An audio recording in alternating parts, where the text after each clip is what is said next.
पिछले 24 घंटों में सिचुएशन बहुत सीरियस और टेंस हो गई है अमेरिका और ईरान के दरमियान।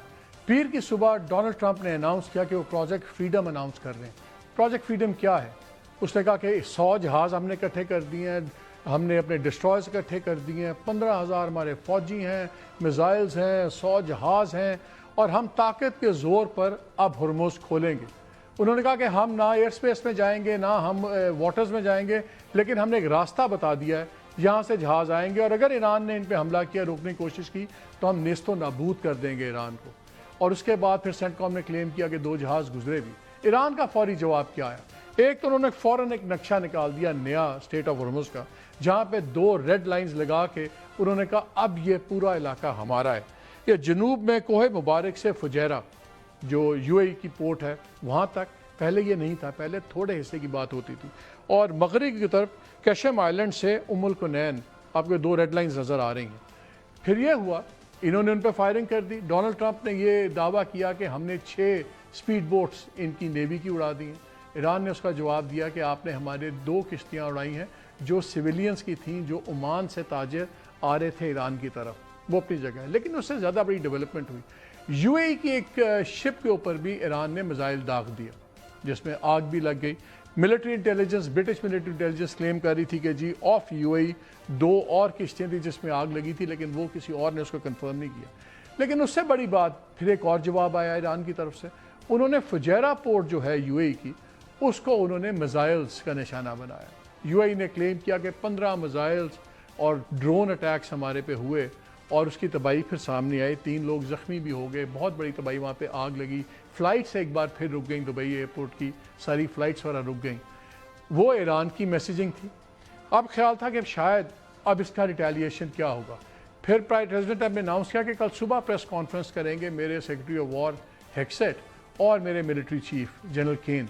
आज कुछ देर पहले जब प्रेस कॉन्फ्रेंस हुई, वो भी बड़ी इंटरेस्टिंग थी। उसमें उन्होंने इसको टोन डाउन करके बात शुरू की।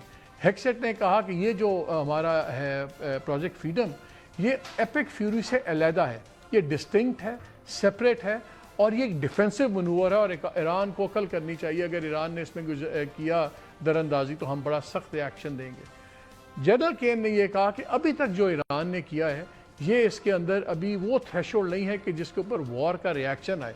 जब उसने कहा रिएक्शन थ्रेशोल्ड क्या है, कि क्या वो पैमाना है जिसके बाद आप कहेंगे कब हो, तो कहने नहीं, अभी तक जो मिलिट्री एक्शंस हुए हैं बड़ी लोअर लेवल के हैं और ये पॉलिटिकल फैसला होगा।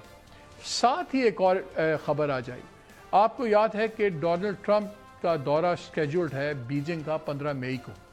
ये बड़ा दौरा पहले भी 2 दफ़ा मुलतवी हो चुका है। एक दफ़ा शीपिंग का दौरा मुलतवी हुआ था वाइट हाउस का, फिर मार्च में ये दौरा था, फिर जंग की वजह से चाइना ने इसको मुलतवी कर दिया।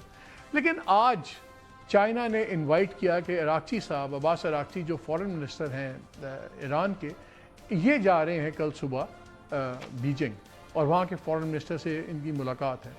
ये बड़ी सिग्निफिकेंट है कि इसमें मैसेजिंग क्या है, ये बात कहाँ जाएगी और क्या ईरान अब एक सेंट्रल पोजीशन में आ गया है कि जो चाइना और अमेरिका की एक स्ट्रेटेजिक टॉक्स होनी है, क्या उसके अंदर ईरान एक मरकज़ी कलीदी चीज़ होगा?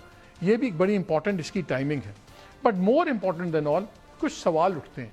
साथ ही डोनाल्ड ट्रंप ने कल एक इंटरव्यू दिया। वो पहले उन्होंने, आपको याद होगा एक दफ़ा वो कहते थे जब शुरू में जब ईरान में एजिटेशन हुई और पता लगा जी बहुत हलाकतें हुई, तो उन्होंने कहा हम आएंगे, हम उड़ा देंगे सब कुछ। और फिर अवाम को कहा, ईरानी अवाम को, कि आप उठें और जाके छीन लें जो आपका हक़ है, कब्ज़ा कर लें, वो कर लें सब कुछ। फिर वो ये भी कहते थे कि रजीम चेंज करेंगे।